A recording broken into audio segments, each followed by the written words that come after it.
নমস্কাৰ আপোনালোকক স্বাগতম জনাইছোঁ আজিৰ ভিডিঅ'টোলৈ।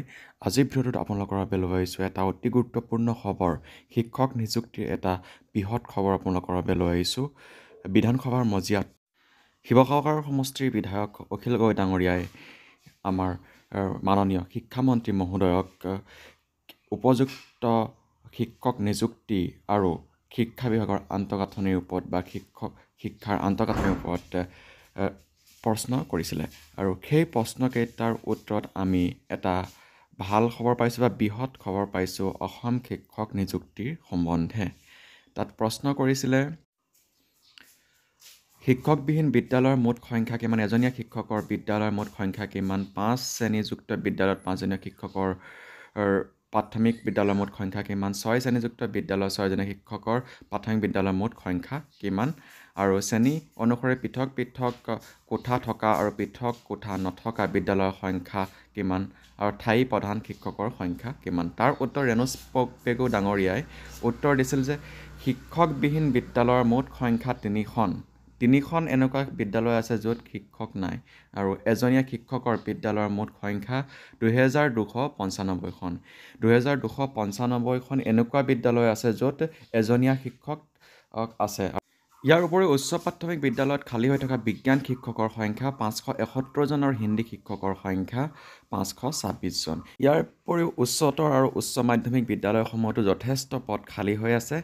এতিয়া কথাটো হ'ল হাজাৰ হাজাৰ টেট উত্তীৰ্ণ প্ৰাৰ্থী আজি 5-6 বছৰ ধৰি উত্তীৰ্ণ হৈ থকাৰ পিছতো কিয় 2295খন বিদ্যালয়ত এজনীয়া শিক্ষকৰে চলি আছে। চাবলৈ গ'লে তাত প্ৰায় এখন বিদ্যালয়ত 4টা পদ খালী হৈ আছে, প্ৰায় 8000 পদ খালী হৈ আছে। আৰু শিক্ষকবিহীন বিদ্যালয়ৰ সংখ্যা হৈছে 3খন এনেকুৱা বিদ্যালয় আছে এই অসমতে য'ত এজনো শিক্ষক নাই। শিক্ষকবিহীনভাৱে 3খন বিদ্যালয় চলি আছে। আৰু 5 শ্ৰেণীযুক্ত বিদ্যালয়ত 5জনীয়া শিক্ষকৰ সংখ্যা 2270।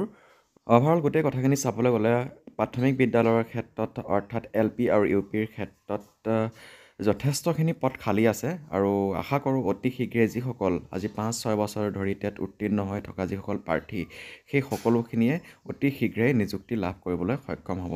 ইতিমধ্যে 5550টা পদৰ বিজ্ঞাপনৰ আজি যথেষ্টখিনি কাম শেষ হৈ গৈছে, আৰু সেই বিজ্ঞাপনটোৰ জাষ্ট যিখন প্ৰভিজনেল মেৰিট লিষ্ট সেই মেৰিট লিষ্টখন প্ৰকাশ পাবলৈ আছে।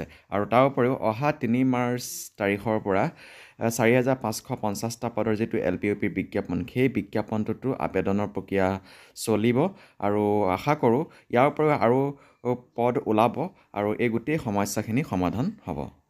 লগতে যিসকল টেট উত্তীৰ্ণ প্ৰাৰ্থী তেওঁলোকৰ নিশ্চয় ভাল খবৰ আহিব, তেওঁলোকৰ নিশ্চয় নিযুক্তি পাবলৈ সক্ষম হ'ব। আপোনালোকে মাথো কিছু ধৈৰ্য ধৰক, অপেক্ষা কৰক।